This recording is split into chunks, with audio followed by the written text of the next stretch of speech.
ये कहानी मैंने एक कार ड्राइवर से सुनी हुई सच्ची घटना पर आधारित कहानी है। एक बार मैं रोज की तरह ही रात को घर जा रहा था। ऑफिस में काम करते समय मुझे थोड़ी देर हो गई थी, इसलिए मुझे उस रात को बस नहीं मिली थी। मैंने कई लोगों से लिफ्ट मांगी, लेकिन कोई रुका नहीं था।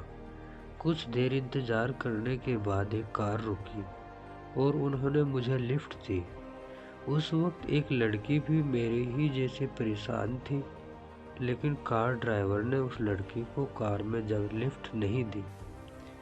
ये सब देखकर मुझे बड़ा आश्चर्य हुआ कि उन्होंने मुझे कार में जगह दी, लेकिन उस लड़की को जगह क्यों नहीं दी। मैं कुछ बोलता उससे पहले ही उन्होंने मुझसे कहा, देखो, तुम्हें ऐसा लग रहा होगा कि मैंने उस लड़की को क्यों नहीं बिठाया, बराबर है ना? मैंने हाँ मैं जवाब दिया। फिर उन्होंने मुझसे कहा, इसके पीछे एक वजह है, सुनो। आज से कुछ महीना पहले मैं ऐसे ही रात के समय में घर से वापस जा रहा था। रास्ते में मुझे एक महिला देखी, उसने मुझसे लिफ्ट मांगी। उस महिला के हाव भाव से मुझे लगा कि वो काफ़ी परेशान है। ये देखकर मुझे उस महिला के ऊपर दया आई और इंसानियत के फ़र्ज के नाते मैंने उसको अपनी कार में बिठाया। उस महिला को जहाँ पर जाना था मैंने उसको वहाँ पहुँचाया। महिला की कार से उतरने के बाद मैंने उस महिला से भाड़ा मांगा। महिला ने भाड़ा देने के बजाय उसने चिल्लाना शुरू कर दिया, बचाओ बचाओ, ये आदमी मेरी इज्जत लूटना चाहता है, मुझे इससे कोई बचाओ, प्लीज़ कोई मेरी मदद करो। महिला के चिल्लाने की आवाज़ सुनकर आसपास के कुछ लोग आ गए और मेरी तरफ गुस्से से देखने लगे।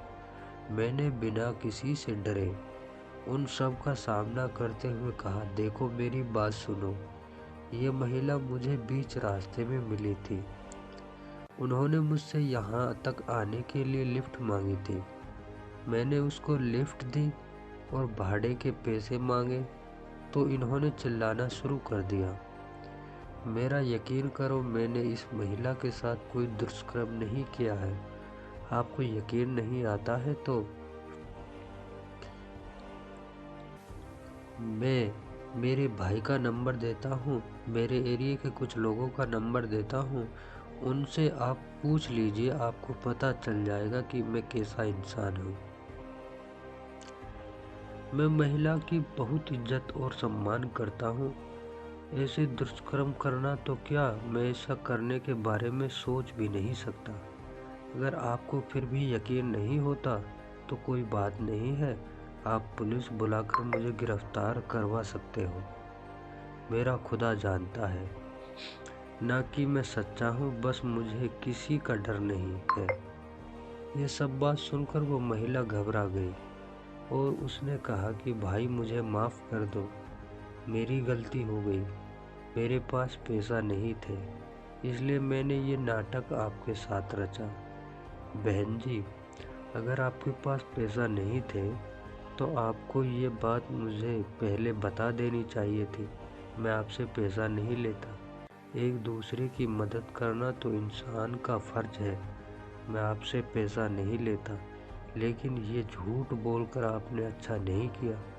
आपकी वजह से ये भविष्य की कई ज़रूरतमंद महिलाओं को लिफ्ट देते वक्त कई ड्राइवर 100 बार सोचेंगे, और किसी महिला को अगर सचमुच ज़रूरत होगी ना, तो भी उसको मंजिल तक पहुंचा नहीं पाएंगे, कार ड्राइवर ने कहा। उम्मीद है ये कहानी आपको पसंद आएगी। अगर आपको ये कहानी पसंद आए तो अपने दोस्तों के साथ ज़रूर शेयर कीजिए और हमारे YouTube चैनल को ज़रूर सब्सक्राइब कीजिए। फिर मिलते हैं अगली नेक्स्ट वीडियो में।